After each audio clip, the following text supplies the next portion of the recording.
ating lahat. Palakpakan po natin ang Panginoon sa umaga ito. Sapagkat tunay nga na napakabuti ng ating Diyos sapagkat nandito tayo ngayon. Welcome to the family of Yahweh Rapha Pentecostal Church. Tayo po ay nandito ngayon at tayo po ay mag-rejoice dahil yun po ang nais ng Panginoon sa umagang ito. Amen. Hallelujah. Sabihin po natin sa ating mga katabi, kapatid, kumusta ka na? Hallelujah. Praise the Lord. Hallelujah.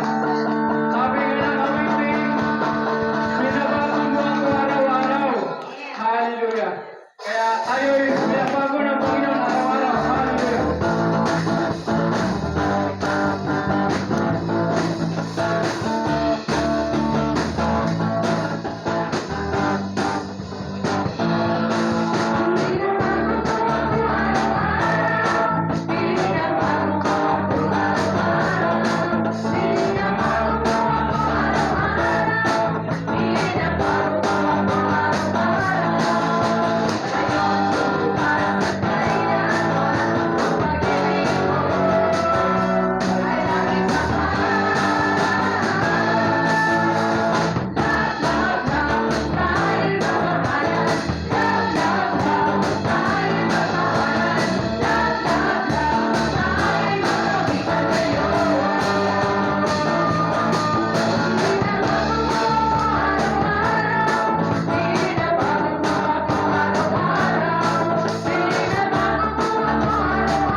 Tayo po ay manatiling nakatayo at bago po tayo dumako sa ating praise and worship, tayo muna po ay dumako sa Bible reading. Ang sabi sa Kawikaan chapter 2 verse 1 to 3, Aking anak, ang mga salita ko ay dinggin mo at ang aking mga utos ingatan mo at sundin mo. Sabi sa verse 2, ang pakinig mo'y ibaling sa wastong kaalaman at ito ay isipin ng iyong maunawaan. Verse 3, pagsikapan mong hanapin ang tunay na kaalaman, pangunawa ay pilitin mong makita at masumpungan. Hallelujah! Palapakan po natin ang Panginoon. Hallelujah!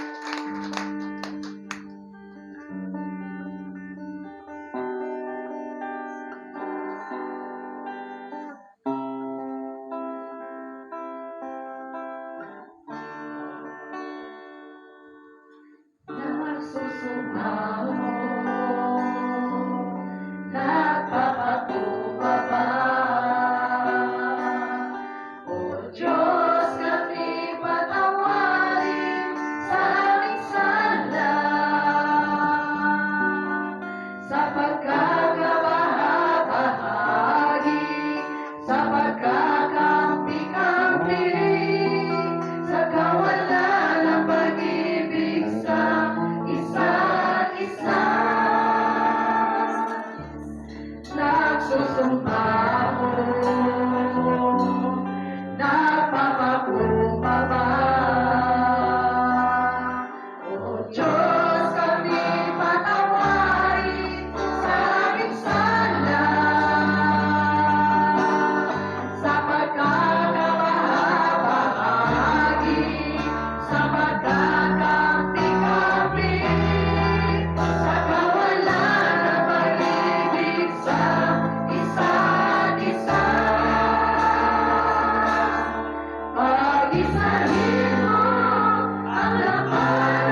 Salamat, salamat, Panginoon. Tunay nga, Panginoon, na napakabuti mo. Salamat sa malaking pribilehiyo na ibinibigay niyo sa bawat isa sa amin. Sapagkat sa araw nito, pinupuri ka namin, Panginoon, upang maluwalhati ka sa aming mga buhay, Panginoon. Hallelujah. Salamat, Panginoon, sapagkat binigyan mo kami ng kalakasan sa araw na ito upang maipadama sa iyo, Panginoon, ang aming mga pag-ibig sa iyo, Panginoon, at tunay na pagmamahal sa iyo, Panginoon. Kaya maraming salamat sa umagang ito, Panginoon. Itinataas namin sa iyo, Panginoon, mula sa praise and worship, hallelujah, sa backup, and then sa gitarista, maging sa bahista, sa drummer, Panginoon, itinataas namin sa iyo, Panginoon. Maging sa projector, itinataas namin sa iyo sa umagang ito, na ikaw ang siyang patuloy na magbigay ng anointing sa bawat isa, Panginoon, upang ikaw ang siyang maluwalhati, ikaw ang siyang mapurihan sa umagang ito sa kanilang buhay, Panginoon. At maging sa song leader, itinataas ko po siya sa Panginoon sa umagang ito. Lord, batid mo, Panginoon, ang kanyang buhay, Panginoon, sa umagang ito. Hallelujah. Walang iba, Panginoon, sa kanyang buhay upang ikaw ay mabigyan ng kapurihan sa kanyang buhay, Panginoon. Lord, ano man ang mga distraction, ano man ang gawa ng away sa umagang ito, in Jesus' name, wala kang karapatan sa lugar na ito, sapagkat ang lugar na ito ay sinasanctified na ng kapangyarihan ng Diyos. Ano man ang gawa ng Satanas ay wala kang karapatan, sapagkat nandito ang mga anak ng Diyos upang mabigyan siya ng kalulatian at mapaparihan siya sa umagang ito. Hallelujah, Jesus. Hallelujah, Lord. At maging sa tagapaghatid ng iyong mensahe sa umagang ito, Panginoon. Hallelujah. Itinataas namin sa iyo ang aming Supreme Bishop ng Yahweh Rapha Pentecostal Church na si Supreme Bishop Philip Delgado, Panginoon. Hallelujah. Lord, batid mo ang kanyang puso, Panginoon, ang kanyang paglilingkod, ang kanyang desire, upang mabigyan ka ng kaluwalhatian sa kanyang buhay, Panginoon. Ikaw ang siyang itinataas sa kanyang buhay, Panginoon, Lord. Hallelujah. Purihin ka, Panginoon, sapagkat nandirito siya, Panginoon, Lord, upang maghatid ng iyong mensahe sa umagang ito, upang maraming makarinig ng iyong banal na salita sa umagang ito, Panginoon. At hatid po namin na ang maririnig namin ay ito ay tumatalima sa aming puso't isipan, Panginoon. Hallelujah. Kaya marami pong salamat. Sa iyo namin ipinabalik ang pinakamataas na papuri, parangal at pagdakila sa pangalan ng Panginoong Jesucristo. Ang lahat ay magsabi ng Amen.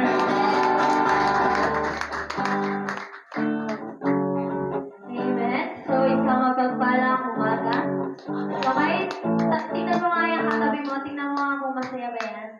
Ha? Tanungin mo, masaya ka ba?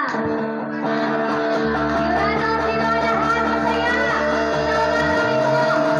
Lahat tayo ay magsasaya sa presensya ng ating Panginoon. Amen? Bawal ang malungkot.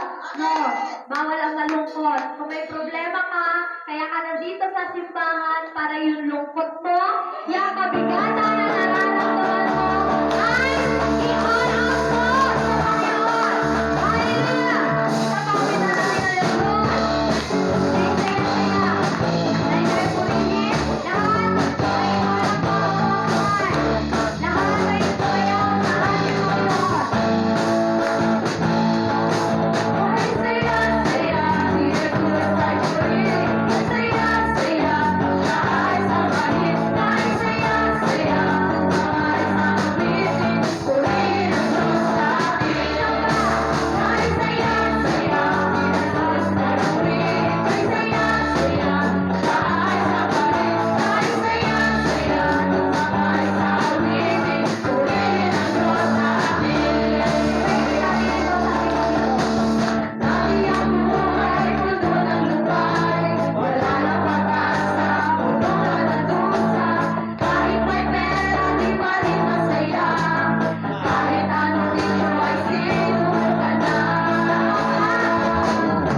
salita namin, Panginoon, kung ano ang nais mo sa amin. Kaya minsan pa, mga kapatid ko kay Kristo, tayo pong lahat ay narito para purihin, sambahin natin ang Diyos. Huwag natin hindahin anuman ang init. Huwag natin isipin ang ating mga katabi, ang ating mga nasa harapan. Ang importante, ano ang sasabihin sa ating ng Diyos ngayon. Oh, Jesus, we praise your name. We praise your name.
tunay nga sa oras na ito, nais lamang namin maranasan ang iyong presensya. Ang bawat isa na naririto, alam mo, ang emptiness ng kanilang mga puso. And we believe na ikaw, Diyos, ang magpupuno nito. At walang iba mapupuno niyan, Panginoon, kundi ang presensya mo lamang, Panginoon, ang siyang satisfaction ng aming buhay.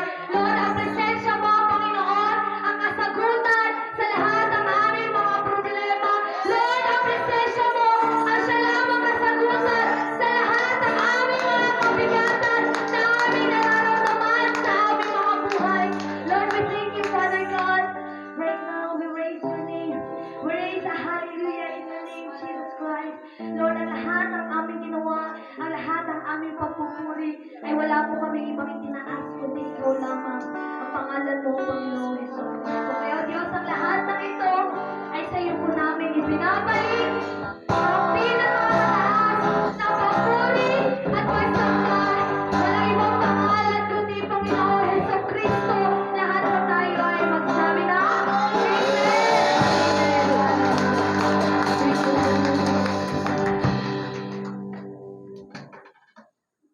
Amen. Hallelujah. Are you blessed? Are you blessed?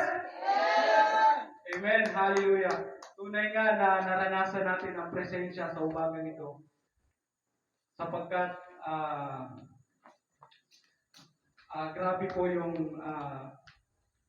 ginawa ng Panginoon sa umagang ito. At sa pag-awitan pa lang, naranasan natin ang presensya ng Diyos. At maging sa ngayon at tayo naman po ay dadako sa Word of God. Sana po hinihingi ko po na bago po tayo mag-umpisa na wala na pong lalabas, wala na pong masyadong malikot. Tayo po ay mag-concentrate sapagkat respetuhin po natin yung salita ng Diyos. Sapagkat ito ay banal. So karapat-dapat natin itong pahalagahan sa ating mga buhay. Sapagkat ito ay ang pinakamahalagang bahagi sa umagang ito ay ang salita ng Diyos. Kaya mga kapatid, bago po natin tawagin ang ating mensahero sa umagang ito, yun lang po, hinihingi ko po sa inyo yung cooperation ng bawat isa na sana'y wag na po tayong labas-labas. Kung tapos na po tayong umuwi, and then nandito na tayo sa loob, mag-focus na po tayo sa salita ng Panginoon. So ngayon po, palakpakan po natin ang Panginoon. Palakpakan po natin ang Panginoon sa buhay ng ating Supreme Bishop, Philip Delgado po.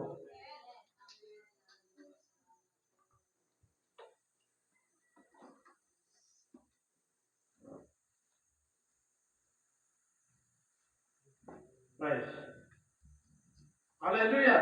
Amen! Purihin ang Panginoon. Sa awitan pa lang, tayo ay pinagalingan ng Diyos. Amen!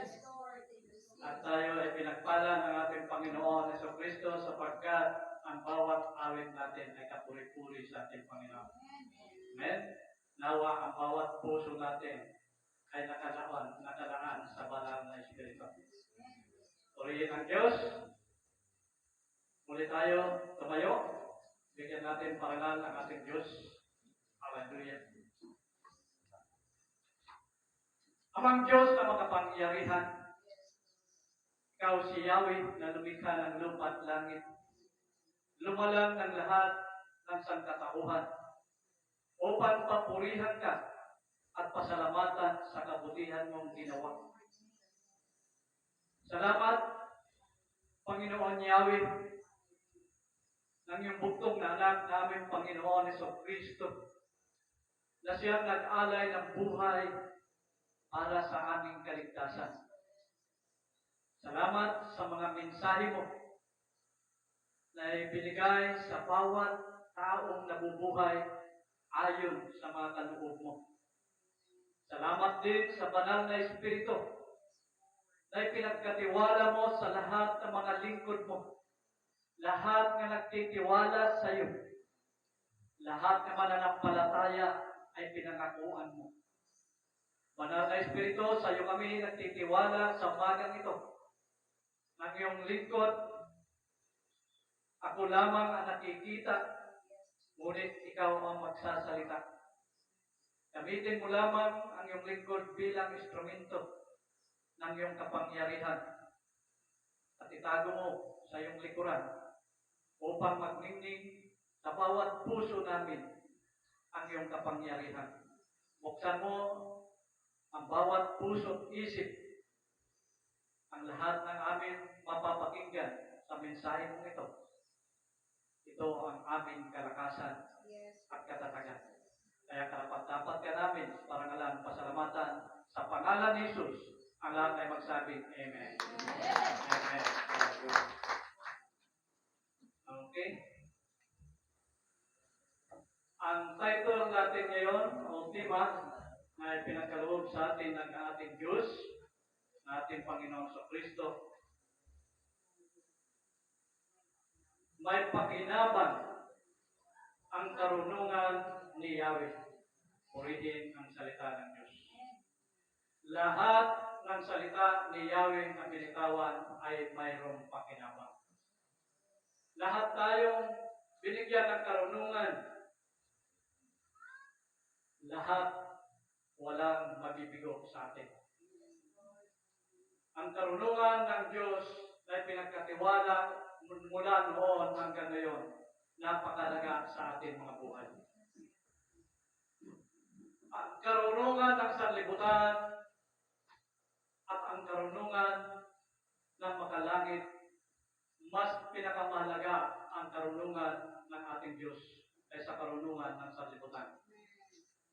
Ang karunungan ng sanlibutan ay maraming kapalpakan, marami ring kayabangan, marami ring kataksilan. Ngunit ang karunungan mula sa Diyos, kompleto rekado. Wala kang hahanapin na mali. Magkakamali ka lamang kung hindi mo paghahawakan ang karunungan ng Diyos. Amen?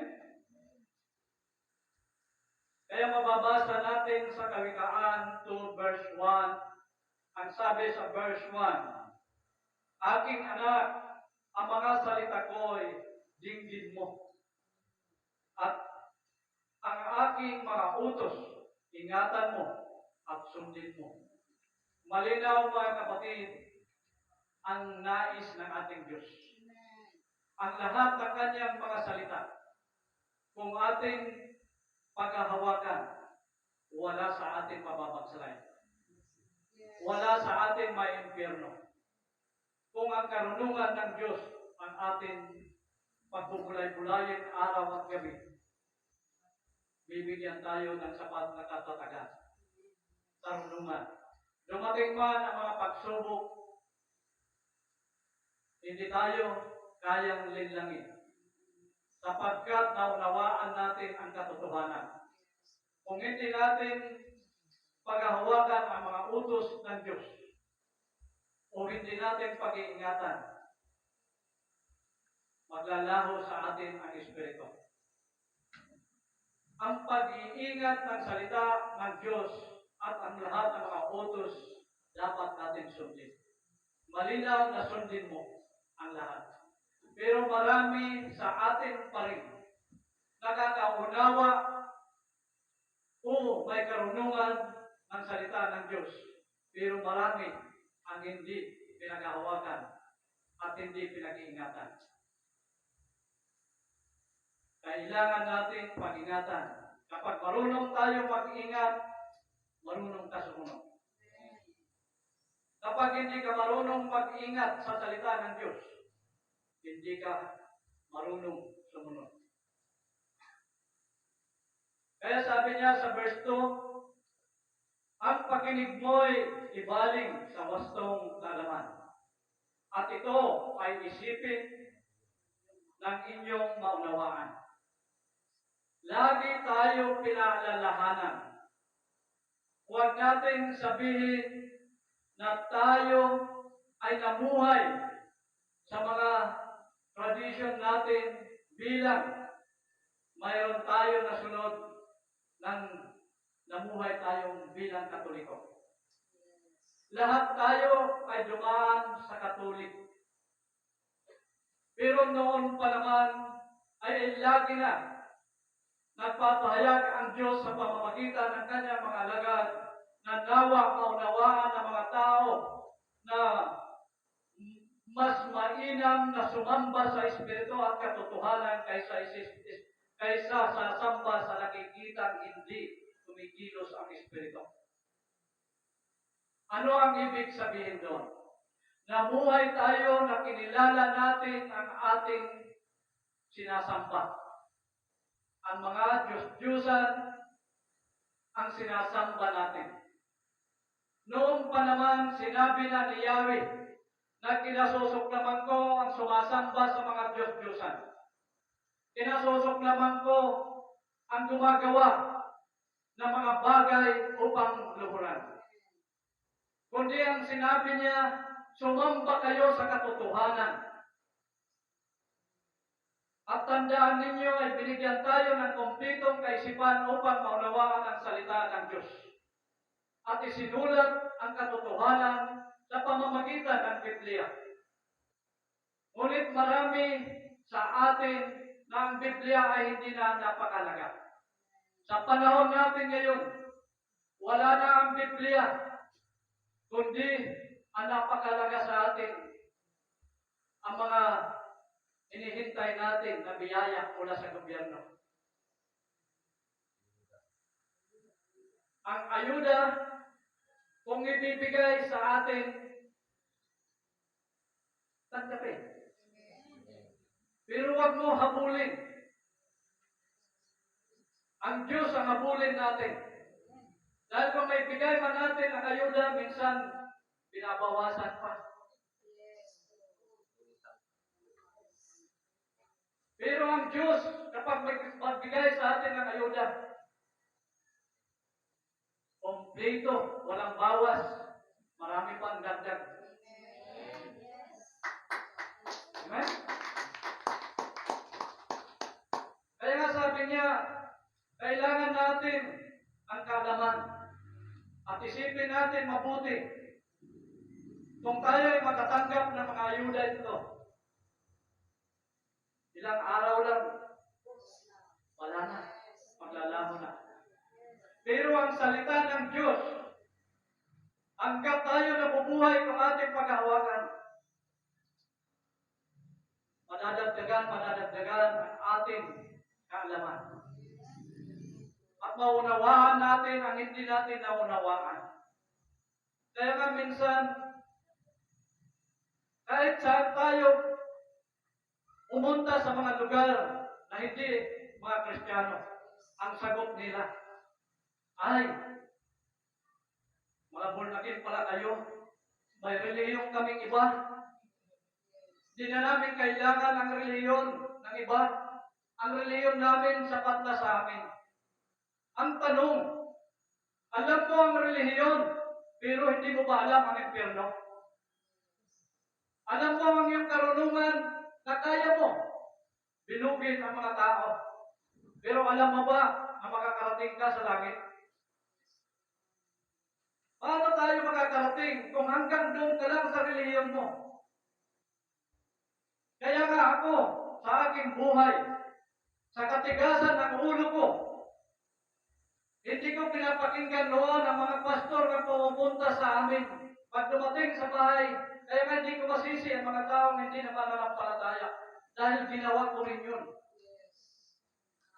Kapag mayroon lumalapit sa bahay, sino yun? Mga pastor kami. Anong pakialam ko sa inyo? Pag nagpapahayag ang salita ng Diyos, naku! Ganon ang buhay ko. Nagalit ang Diyos sa akin. May Bible study, pinapatin ako, hindi ako pinatin. Dahil sa kahinaan ng karunungan. Mas pinairal ko ang karunungan ng sanlibutan. Dahil ang nagkukumita sa akin, lamay, may inuman. Nung nagpaalam ako, sabi ko, Uwi na ako dahil medyo mahirap magmaneho na nakainom. Ang sabi naman ng Diablo, o sige kuya, aalalayan kita. Kaya pala, ang aalalay sa akin, yun na may baril, yun ang bumaril sa akin. Ang sabi ko, o sige, atras na ako, atras. Pagkabante ko, o sige, babay. Sabi niya, babay. Boom! Natamaan ako dito. Lumabas dito sa kabilang tainga. Patay ako. So, hindi ko alam na namatay ako. Nakarating, may dumating sa akin na hindi ko alam kung anghel kasi ang nakita ko parehas sa ating tao. At sinama ko, ipinakita sa akin ang lugar. At sabi niya, ito ang lugar ng mga banal. Ito ang lugar na naniniwala at naghahatid ng salita ng Diyos. At ito naman ang lugar, tingnan mo itong lugar. Umuusok na sopre at naglalagablab na apoy. At marami nakikita ko patong-patong ng mga taong sumisigaw. Uhaw na uhaw. Sakit at kirot ang kanilang nararamdaman. At ang sabi sa akin, na nagsama sa akin, kung hindi ka magbabago, sa impyerno ka, ito ang impyerno. Hindi ako naniniwala ng impyerno noon. Hindi rin ako naniniwala ng langit. Pero, nung pinakita sa akin, doon ko naunawaan na mayroong pala impyerno. Doon ko naunawaan na may langit.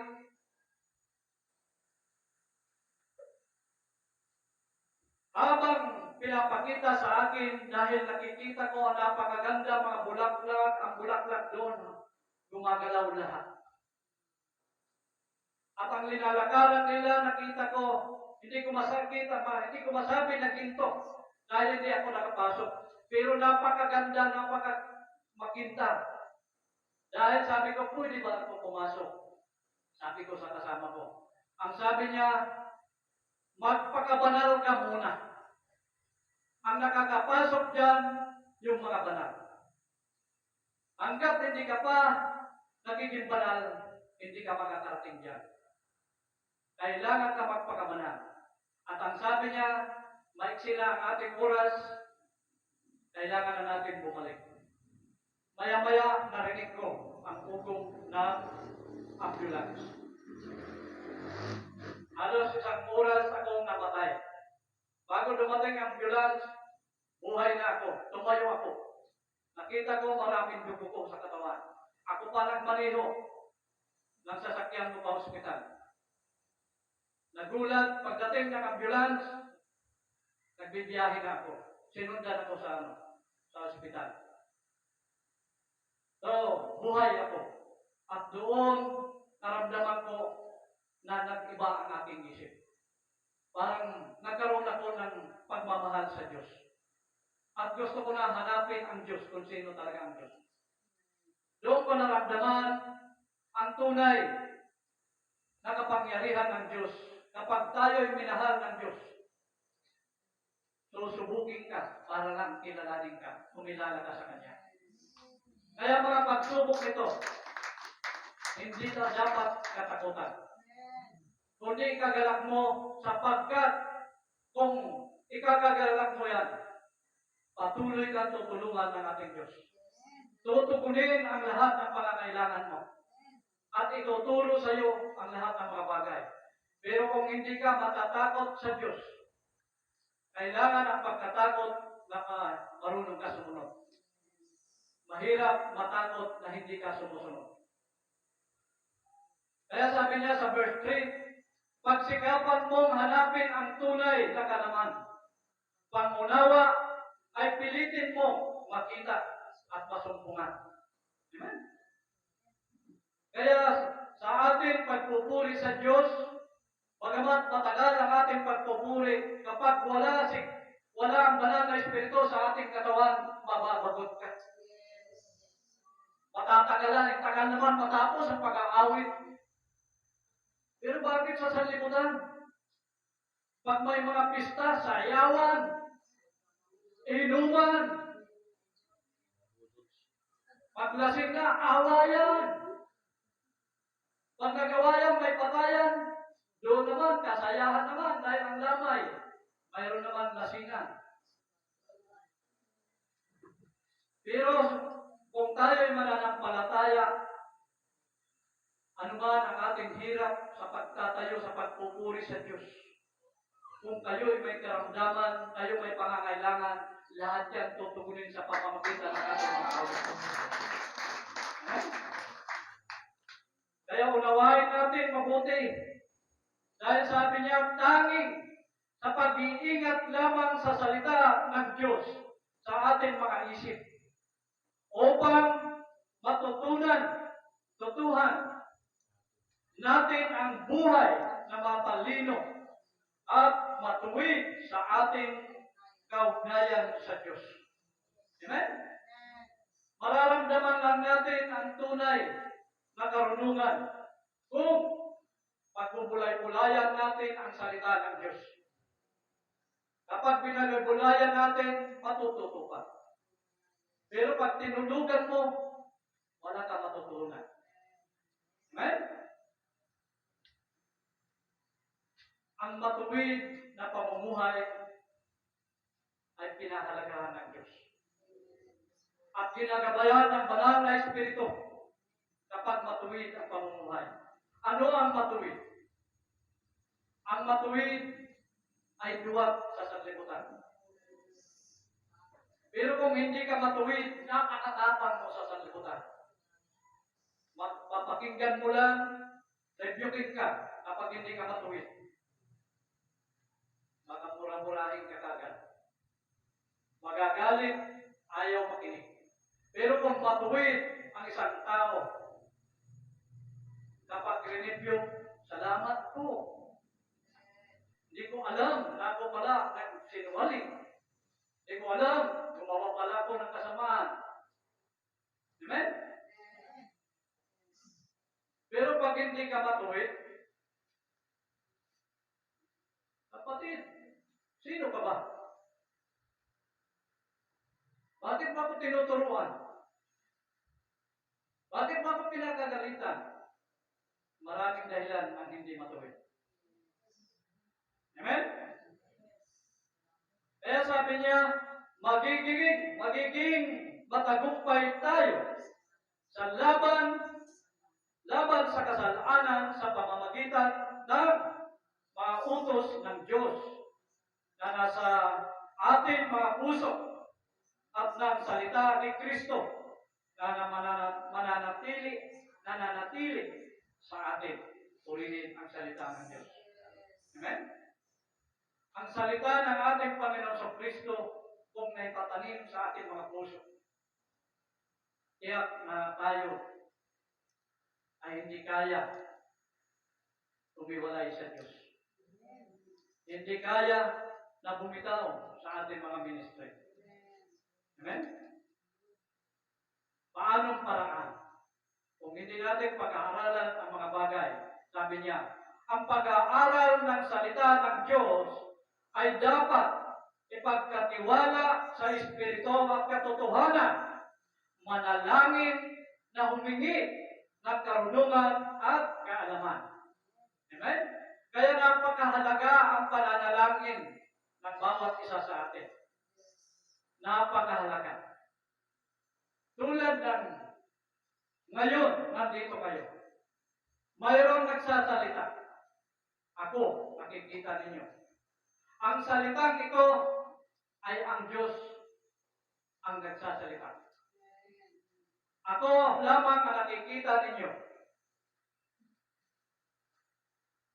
Pwede kayo humingi ng panalangin sa Panginoon habang kayo nakaupo. Ano ang kahilingan ninyo? Ang kahilingan ng bawat isa sa atin alam ng Diyos. Pwede pagkaloob ng ating Panginoon sa Kristo, ngunit nakikita niya kung sino ang lumalapit sa Kanya.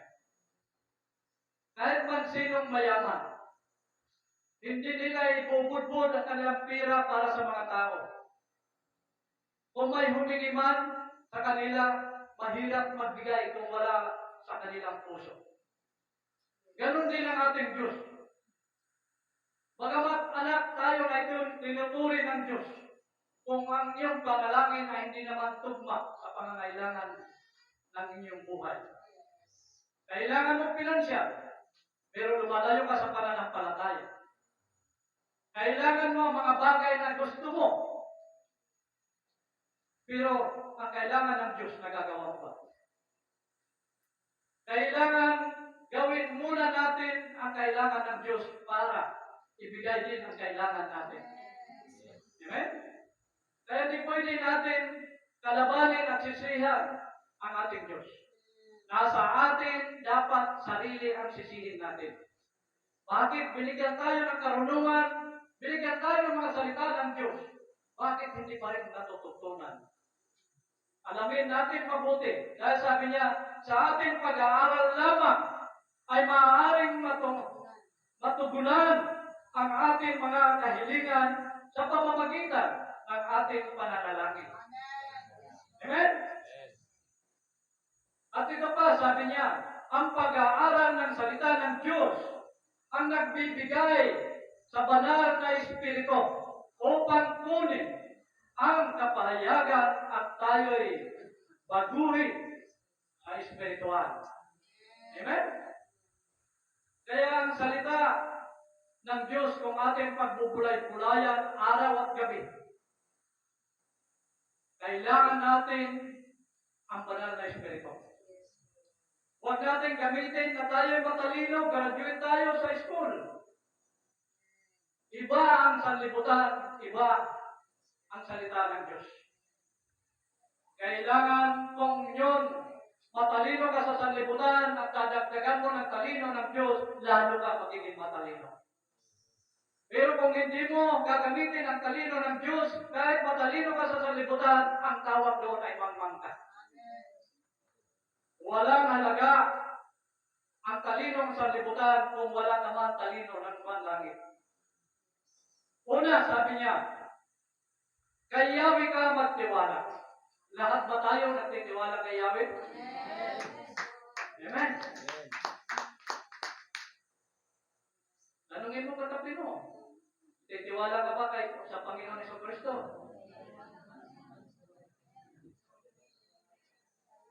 Amen. Kaya kung nagtitiwala tayo sa ating Panginoon Jesucristo, ligtas tayo. Dahil ang ating Panginoon Jesucristo ay nagtiwala siya sa atin.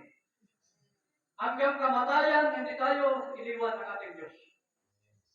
At namatay siya dahil sa atin. Nabuhay siya dahil sa atin. At umakyat siya sa langit dahil din sa atin. Bakit? Anong pangako ni Kristo? Paghahanda ko kayo ng tahanan. Mauna ako sa langit.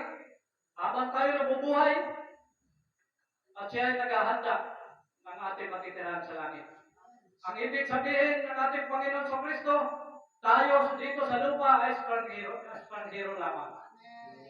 Ang tunay natin na luklukan, tirahan ang langit. Amen? Kaya kay Yahweh ka magtiwala. Mababasa pa rin natin sa Kawikaan 3 verse 5. Ang sabi niya, kay Yahweh ka magtiwala buong puso at lubusan at huwag kang manangan sa sariling karunungan. Amen? Malinaw ang sinasabi sa Kawikaan 3 verse 5. Malinaw mga kapatid. Dahil sabi niya, ang sarili nating karunungan ay may hangganan at may pagkakamali pa. Kaya nga, dapat itong salita ay magliwanag sa iyo ang salita ng Diyos. Amen? Kailangan lagi magliwanag ang salita ng Diyos. Kapag nagliliwanag ang salita ng Diyos, kahit tayo magkabaranggayan, nandulong pa rin ang presensya ng Diyos. Amen? Kaya, Dahil sa liwanag ng Diyos, talo ka na sa sanlibutan. Pero panalo tayo sa ating Panginoon. Dahil sabi niya, ang dapat laging ang banal na Espiritu ang pangunahin ninyo sa halip na magtiwala sa sarili nating kakayanan. Amen? Kailangan ang banal na Espiritu. Halimbawa, mayroon tayong pupuntahan. Alam natin na mayroon gawain. Kailangan mo itanong sa Panginoon, saan ba Panginoon ang unahin ko? Yung pupuntahan ko o pupurihan kita? Pinagpala ka ng Diyos. Hallelujah. Pinagpapala ng Diyos ang inuuna ang kanyang gawain bago puntahan ang kailangan natin. Amen? Kaya kung uunahin natin ang mga ating mga pangangailangan bago natin papurihan ng Diyos, tapusin muna yung pangangailangan mo sa bahay, maglalaba muna ako, kung anong pupuntahan ko, araw ng linggo para sa Diyos ito eh. Magagalit ang Diyos sa atin. Iyon ang sinabi na ang kakayanan mo ang inuna mo. Paano kung tayo ay bigyan ng karamdaman? Problema. Minsan, mayroon ako kaibigan, bagong kotse, paglabas niya sa kasa, sabi ko sa kanya, pare, ipanalangin mo na yan bago mo ibiyahe. Hindi, okay na ito, kondisyon na ito. Kaya siya, pagdating doon, bumangga. Brand new yun ha? Dahil nagtiwala sa kakayanan ng bago. Amen? Kaya sa ating pananampalataya, bago ka man o luma, kailangan magtiwala ka sa Diyos. Matagal ka sa pananampalataya, o bago ka lang sa pananampalataya, bago ka lang nakakarinig ng salita ng Diyos, kung magtitiwala ka, bibigyan ka ng sapat na karunungan ng Diyos. Amen? Kaya sabi niya, dapat tayong manalangin para sa ating karunungan mula sa kalooban ng Diyos. Ito ay para sa lahat ng ating mga pagpapasya at layunin ng buhay. Amen? Lahat ng ating gagawin, kailangan ang panalangin. Kailangan ipagkatiwala lahat sa ating Diyos. Bumiyahe ka, pray. Kumain ka, mag-pray ka. Ang lahat ng bagong tahanan mo, ipag-pray mo. Kahit nangungupahan ka, pag-pray mo pa rin. Dahil ang tinitirahan mo, baka doon ang biyaya para magkaroon ka ng sariling tahanan. Okay? Dahil sabi ng Diyos, huwag kang magmamadali. Dahil sa nakikita ko sa puso mo, hindi ka pa totoong masunurin. Babaguhin ko pa ang iyong puso. Para bigyan kita ng puso mong masunurin. Sabi niya, sa lahat ng ating mga plano at gawain, dapat natin kilalanin ang Diyos bilang Panginoon at kanyang kalooban. Amen? Lahat na nasa atin ito ay kaloob ito ng Diyos. Amen? Yung magaganda nyo sapatos, hindi sa inyo yan. Kay Yahweh yun. Mga damit nyo, binigyan tayo ng biyaya at binihisan tayo ng sapat ng ating Diyos. Binanal tayo lahat. Ibig sabihin, ang lahat na nasa atin ngayon, kung atin lagi ipinagkakatiwala sa Diyos, ay banal. Amen? Bilang ating mga mithiin, araw-araw ay dapat tayong mamuhay at magtiwalang sa Diyos ang lahat ng mga bagay at laging magpasalamat. Amen? Kaya minsan, pag madilim ang mata mo, pupunta ka sa doktor. Pagpapagawa ng salamin. Pinagawa ka ng salamin, hindi ka na marunong magpasalamat. Sinuot mo, umubo ka, nahulog. At pinasok mo sa bulsa, sumakay ka ng motor, naiwanan.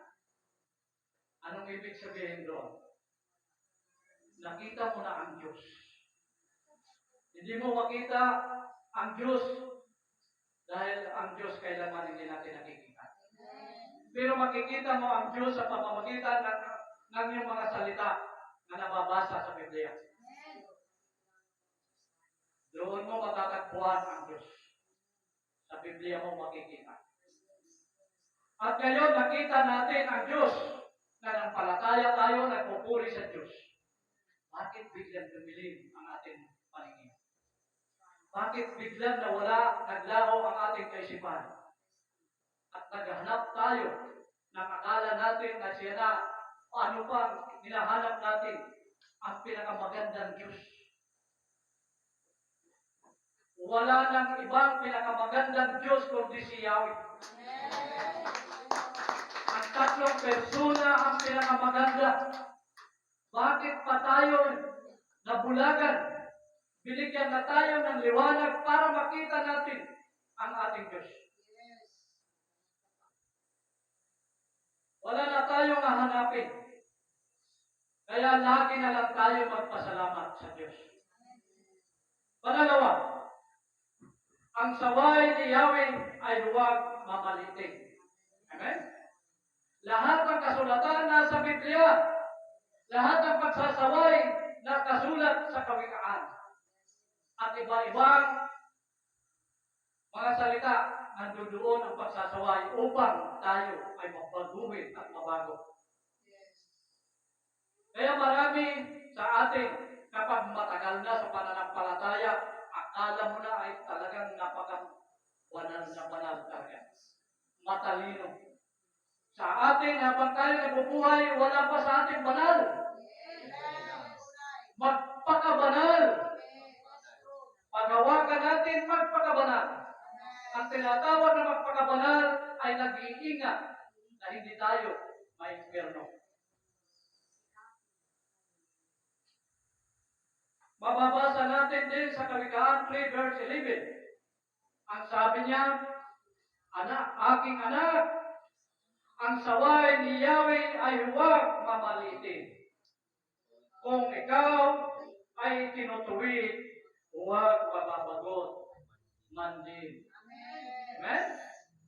Amen? Kaya minsan, tayo kapag pinupuna, huwag tayo magtampo.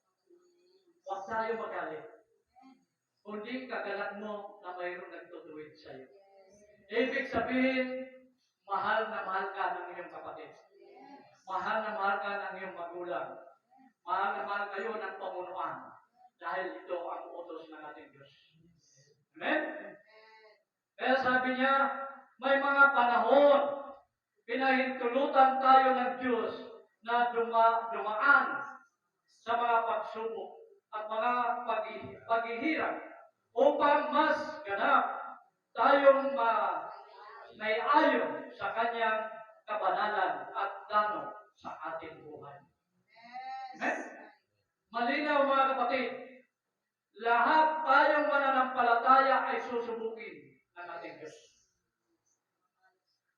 Pero tandaan natin, kapag sinubok kayo, lalo kayo magiging matalino. Lalo kayo magiging matapang. Magiging matatag. Dahil may plano ang Diyos sa bawat isa sa atin. Ano ang plano ng Diyos?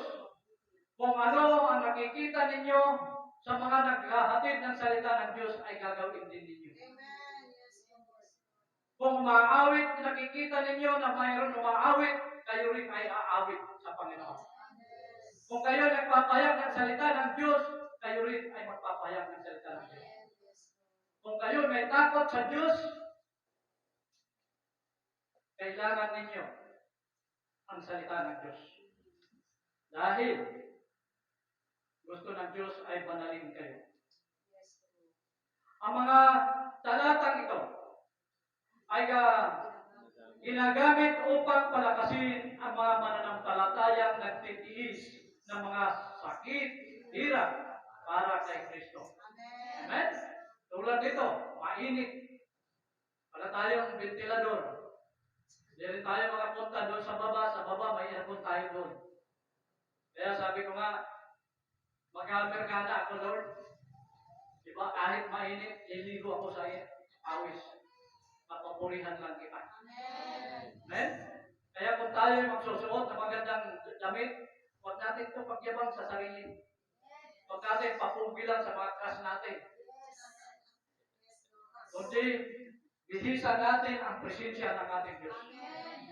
Huwag ka matakot, lumigo ka ng pawis, basta ang pinakamalaga na pupurihan natin ang Diyos. Amen? Dahil sabi niya, ang kayamanan at karunungan dito sa lupa ay hindi laging napapasa atin. Bagamat tayo ay namumuhay ayon sa karunungan ng Diyos. Amen? Kaya tayo ay nananampalataya, namumuhay tayo kay Kristo. Kung mayroong mga biyaya na sa atin, huwag mo laging minsan pag wala tayo, bakit wala akong income na yan? Sayang, linggo na linggo, wala akong income. Huwag ka maghinayang. Maghinayang ka kung mawala si Kristo sa iyo. Pero kung pinansyal, malinaw na kayamanan ay hindi lagi nasa atin. Minsan lang, mahawakan natin. Naalala ko tuloy noon, binigyan kami ng 2 milyon. Parang naglaho. Sabagay, nandiyan pa yung water billing. Yun ang natitira sa 2 milyon. Pero, malinaw sinabi ng Diyos, ang pera, kapag pag iyon ang paghawakan natin, hindi lagi nasa atin. Mawawala, mauubos, darating, pero ang salita ng Diyos mananatili magpakailanman. Amen? Ngunit, sabi niya, ngunit, nakakatiyak tayong matatanggap natin ang walang hanggang kayamanan, at karangalan mula sa Diyos. Amen? Kung magpapatuloy tayo sa pananampalataya at lumalaban lagi sa kahirapan, init, hirap, kung malayo man tayo, pero may katiyakan ang inyong pagpapago. Amen? Dahil sabi niya, ang karunungan ang nagbibigay ng kapanatagan. Dahil sa ating pananatili sa pananampalataya, tayo ay ligtas na lumalakad sa mabuti. Amen? Kaya kung kayo man malayo, pero pinakamalayo sa atin, sila Brother Vic, dahil malapit lang sila dyan eh. Kaya lahat tayo ay pinagpala ng ating Panginoon. Malayo ka man, malapit, lahat tayo ay pinagpala ng ating Diyos. Amen? Kaya purihin ang Diyos, si Brother Vic, gagamitin ito ng ating Panginoon. Ang sabi ng Diyos, huwag mong hayaan na hindi mo mapaglingkuran ang Diyos habang ka nabubuhay. Ibinigay na sa inyo ang panahon para sa iyo. Ang panahon para sa Diyos ang kailangan mo may balik sa Kanya. Amen? Kaya Brother Vic, gagamitin ka ng Panginoon. Dahil sabi niya sa pangatlong episode, ang taong sinasaway ni Yahweh na sumusunod ay ligtas. Amen? Lahat ng sinasaway, tayo ay maliligtas kung tayo ay susunod. Mababasa natin sa Job 5 verse 17. Mapalad ang taong sinasaway nitong Diyos. Pagtutuwid niya sa iyo'y huwag isama ng inyong loob. Amen? Kaya pag sinabi mo na ikaw ay gagamitin, huwag mo ikasama. Ikagalak mo. Dahil ang Diyos ang may sabi dito. Amen?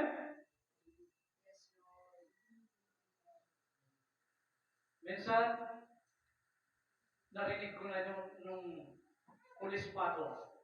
Narinig ko yung mensahe ngayon. Narinig ko sa pastor namin na ikaw ay gagamitin ka ng Diyos. Sabi ko, bakit akong tinuturo nito? Hindi ko kaya magpastor. Sabi ko, Naisip ko lang, pero hindi ako kumikibo. Pero sa akin lagi nakatingin. Dahil tinitingnan ako, hindi ako tumitingin sa kanya. Pero nandoon yung presensya ng Diyos. Anak, gagamitin kita. Hindi ko pa rin pinapansin. Pero ngayon, dahil ang Diyos makapangyarihan, wala kang magagawa kapag ang Diyos ang may plano sa iyo. Amen? Gagamitin ka ng ating Diyos. Dahil sabi niya, kapag itinutuwid ng Diyos ang tao, kung tutugon ng wasto, ay ililigtas ng taong yun mula sa lahat ng mga kalamidad.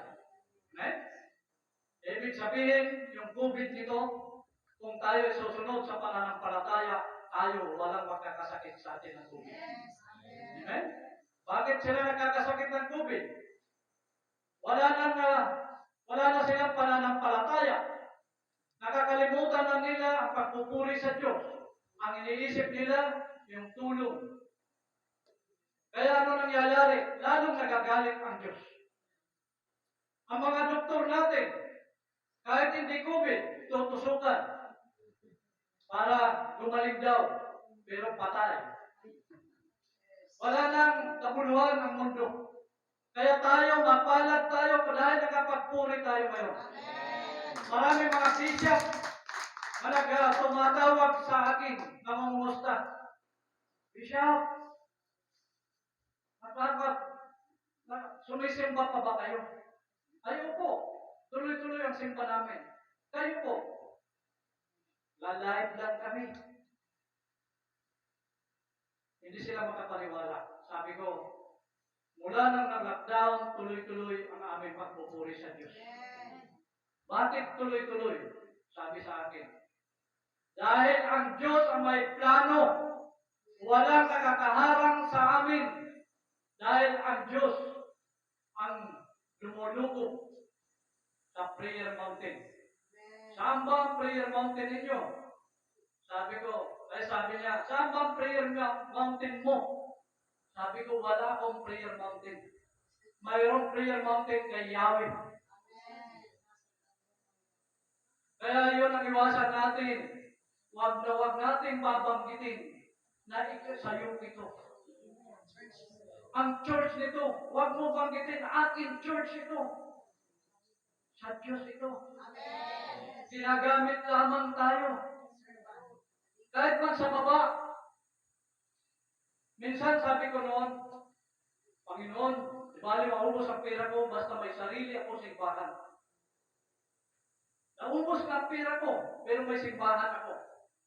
Pero sabi ko, bakit sinabi ko akin? Tinanong ko sa Panginoon, sinabi mo sa'yo, di sa'yo. Kapag kailangan mo ako, hindi kita papakinggan. Hindi kita tutulungan. Dahil sinabi mo sa'yo yan. Di magpagod ka sa trabaho, magagastos mo sa simbahan mo. Pero kung sinabi mo, ng simbahan mo ito, tulungan mo ako, yan, tutulungan kita. Amen? Malinaw. Kaya mangmang ang namumuno sa iglesia na ang simbahan na pinagawa niya ay sa kanya. Malaking kamanmangan. Dahil sabi ng Diyos, kung sa'yo yan, magpagod ka para ibuhos mo doon papagawa. Pero kung ipagkatiwala mo sa akin, bawat panalangin mo, hindi ka pa nanalangin, tutukunin ko na para matapos ang gawain. Amen? Kaya minsan nagagawa kami dito sa stage, sabi ko, Lord, napakayaman mo. Kahit lang mga bulig nito, makapaggawa lang kami ng stage. Hindi ko na mahalaga sa akin na mga bato o mga yero. Basta magkaroon lang kami ng stage. Minsan nasusugatan, pagod ang mga lingkod, pero nandoon ang kagalakan. Nakikita na kahapon kagabi, ang puso ko galak na galak. Kahit nagpagod kami, nakita na namin yung buo. Amen? Correction lang, hindi pala sa akin. Kayo, kasama natin. Amen? Kaya sabi niya, kapag tinutuwid ng Diyos ang tao, kung tumutugon ng wastong ay liligtas ng tao, yun, mula sa lahat ng mga kalamidad. Kaya ang lahat ng nangyayari sa mundong ito, tayo ay laging ligtas kapag magtiwala tayo sa Panginoon. Ang taong malinis, ang taong maling kaisipan ay sumasalungat sa pananampalataya sa salita ng Diyos at nagpapahayag ng maling salita. Amen? Yun ang salungat. Kapag salungat sa katotohanan, minamali niya ang mga turo. Doon lumalayo ang presensya ng ating Diyos. Sa Hebreo 12 verse 5, ito ang sabi niya sa mga taong nagdulunong-dulungan at mga taong makasarili. Sabi niya, nalilimutan na ba ninyo ang pangaral ng Diyos sa inyo bilang mga anak niya? Mga salitang nagpapalakas ng loob ninyo. Anak, huwag kang magwalang bahala kapag itinutuwid ka ng Panginoon. At huwag panghinaan ng loob kapag ikaw ay pinarulusahan. Amen? Alam niyo yung mga pagsubok natin, parusa ito ng Diyos. Pero huwag ka matakot. Huwag ka panghinaan. Kapag malampasan mo yan, ikaw ay magtatagumpay. Amen? Lahat ng sinasabi ng kasulatan, tayo kung nagbubulay-bulay, maunawaan natin, tayo ay tinutuwid ng ating Diyos. Amen? Dahil sabi niya, dahil ito ang sabi, kailangan disiplinado ang ating sarili. Pansinin ang mga pagdidisiplina ng Diyos sa mga mananampalataya. At ang mga kahirapan at mga kaguluhan na kanyang pinahintulutan na ating maranasan. Amen? Pahintulot pala talaga ng Diyos ang mga paghihirap natin. Minsan, akala natin na wala na tayong makain. Wala na tayong malapitan. Doon tayo nangihina. Pero kung ang disiplina ng Diyos hindi sinusunod natin, lalo tayo maghihirap. Pero kung dinidisiplina tayo ng Diyos na sinusunod natin mabuti, lahat kahirapan, kaguluhan ng ating buhay sa nangyayari sa inyo, yun ay kaguluhan niya. Kahirapan, yung maraming namumutya, ito ay kahirapan sa atin. Pero yung pahintulot ng Diyos para sa iyo ay makaranas at magkaroon tayo ng katagumpayan. Amen? Ang mga ito ay tanda na tayo ay mga anak ng Diyos. At ang mga ito ay katiyakan ng pag-ibig ng Diyos. Amen? Tandaan natin, ang pagsasaway, pagdidisiplina ay tanda ito ng pag-ibig ng ating Diyos. At tayo ay kinikilala na anak ng ating Panginoon. Kaya tiyakin natin mabuti ang pagdidisiplina ng ating Panginoon. Dahil sabi niya, ang disiplina ng Panginoon ay may dalawang layunin upang tayo ay huwag parusahan kasama ng sanlibutan. Amen? Ang sanlibutan ay nakalaan na yan sa impyerno. Kapag mananatili tayo sa kasanlibutan, kasama tayo ng sanlibutan. Pero kailangan natin alamin mabuti. Dahil sa Lucas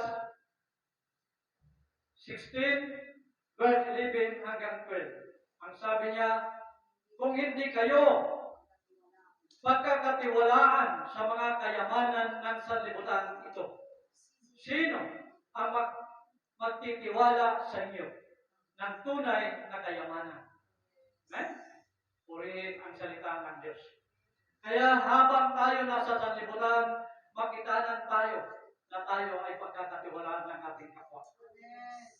Kaya kung hindi tayo pagkakatiwalaan ng sanlibutan sa ating mga kapatiran, sino pa magtitiwala sa atin? Sa verse 12, at kung hindi kayo pagkakatiwalaan sa kayamanan ng iba, sino ang magbibigay sa inyo ng talagang para sa inyo? Amen?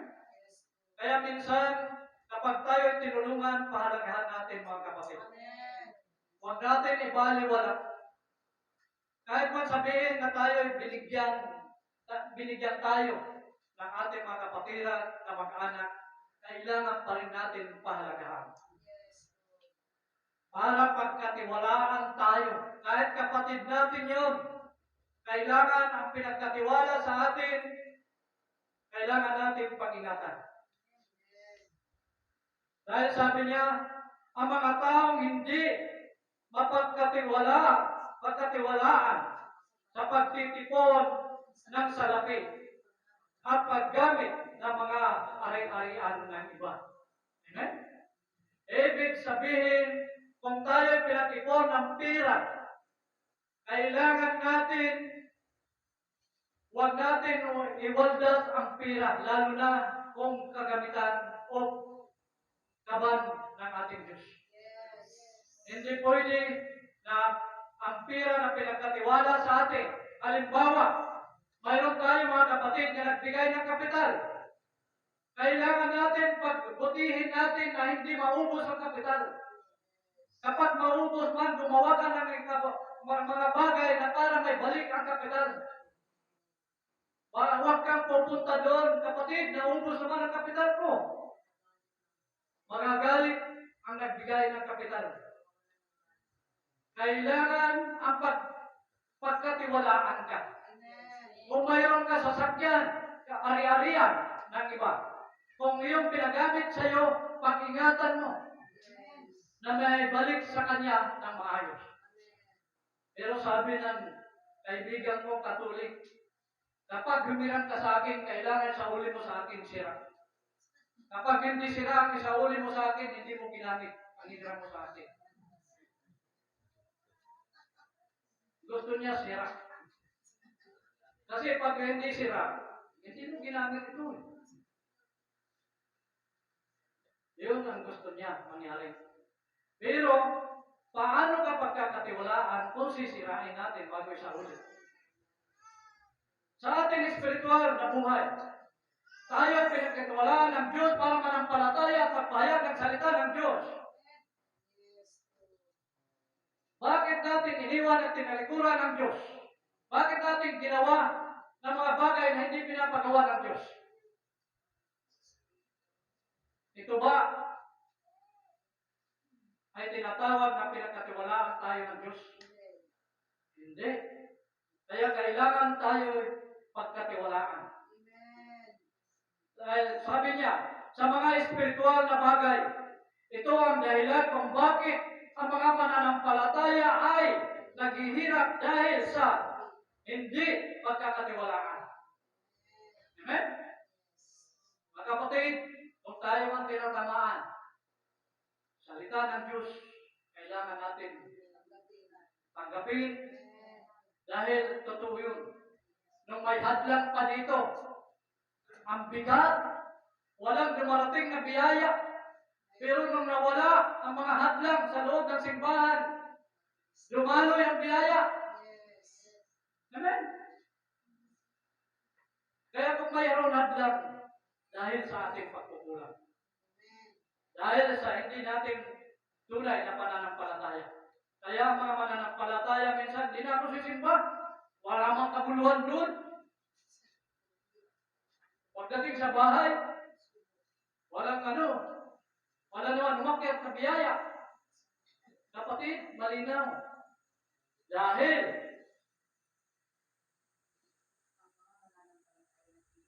ang mga mananampalataya ay naghihirap dahil hindi pagkakatiwalaan. Kailangan tayo pagkatiwalaan. Ano man mga material na bagay, kailangan natin maghawakan mabuti. Tulad sa atin, dito, pinagkatiwala nila sister yung mangga dyan. Kung puputulin natin ang mangga, matutuwa ba sila sister? Hindi.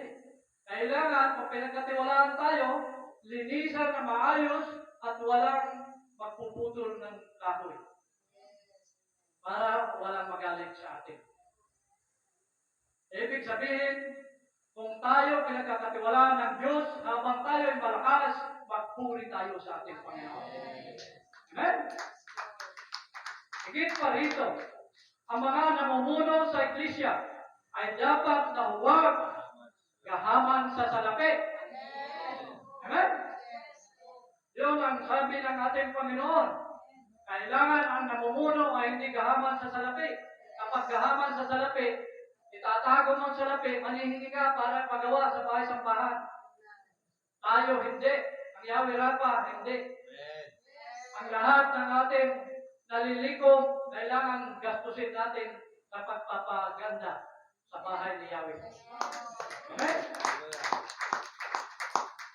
Pero wag natin sabihin na hindi tayo kakain. Kailangan kumain tayo para makumpleto ang kapangyarihan ng Diyos. Amen? Panghuling talata. Sa Efeso 1 verse 18. Naway liwanagan ng Diyos ang inyong mga isip upang malaman ninyo ang ating inaasahan sa kanyang pagkatawag sa atin. Ito ay ang kaluwalhatian tinilaan niya sa kanyang mga hinirang. Amen! Purihin ang Panginoon. Malinaw, pinapaliwanag lang sa atin ng Diyos, ang banal na Espiritu, na nawa maliwanagan ang ating mga puso, ang salita ng Diyos, ang manahan lagi sa atin. Amen? Dahil tayong lahat ay tinawag ng Diyos. Dahil tinawag tayo ng Diyos, tumayo tayong lahat at awitan natin ang ating Panginoon sa Kristo. Hallelujah.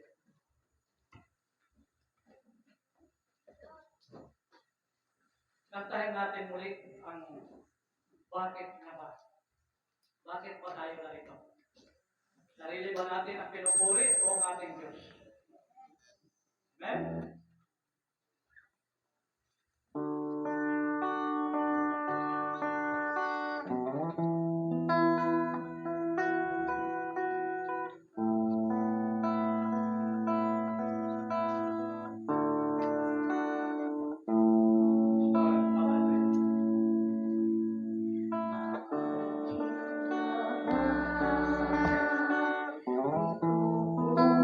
Yes, Lord.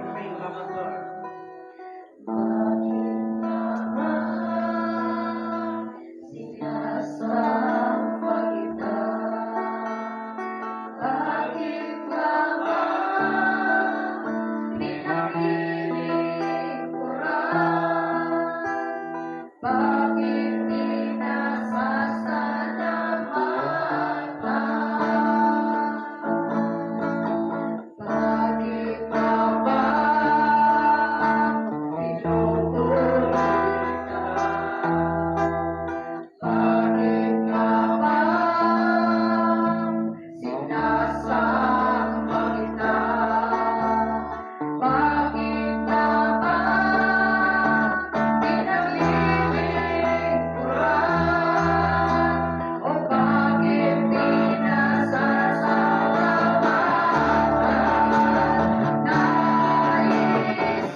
din tutugunin ayon sa inyong kalooban, ayon sa inyong ginagawa para sa kanyang kalwalatian. Pinagpala ang lahat na nagtitiwala sa ating Panginoon ng Kristo. At ang lahat na narito ngayon, kayo po ay linulukuban ng Espiritu Santo na siyang mag-iingat sa inyo. Anuman uri ng mga naramdaman ang COVID-19, sa pangalan ni Jesus, pinawasak namin, tinatahol ang lahat ng mga pagsindak na gawa ng kaaway. Sa pangalan ni Jesus, wini-welcome namin ang iyong Espiritu ng katotohanan, Espiritu ng kalayaan, Espiritu ng pag-ibig, Espiritu ng kapayapaan, Espiritu ng kapangyarihan, Espiritu ng kayamanan na amin inihimpok upang sa pagdating namin sa kakalamitan ay makamit namin ang buhay na walang hanggan. Mayroon kami matirahan ayon sa pangako mo sa bawat mga anak mo. Kaya karapat-dapat ka namin parangalan sa lahat ng kabutihan mo. Mula kanina, sa devotion, sa disco, sa awitan,